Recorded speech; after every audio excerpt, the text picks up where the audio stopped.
இறைவன்கிட்ட நம்மளோட பிரார்த்தனைகள் எல்லாமே நிறைவேறுதான்னு கேட்டால் இல்லைன்னு தான் சொல்லணும். அதுக்கு 2 காரணம். முதல்ல நம்ம கேட்குற விஷயத்துக்கு நம்மளை நாம் தகுதியாக்கிக்கணும்.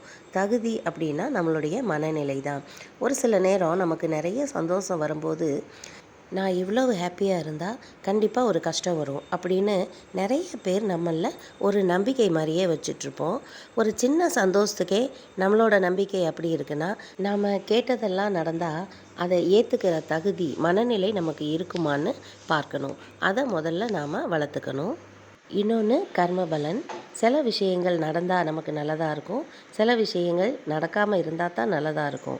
அது நம்மை படைத்த இறை சக்திக்கு தெரியும். அதனாலையுமே நம்ம கேட்குற எல்லா வேண்டுதல்களையும் கடவுள் நமக்கு கொடுக்கறதில்ல. இதை நாம் புரிஞ்சுக்கிட்டோன்னா எது நடந்தாலும் நன்மைக்கே அப்படின்னு நாம் எப்போவுமே மகிழ்ச்சியாக வாழ முடியும்.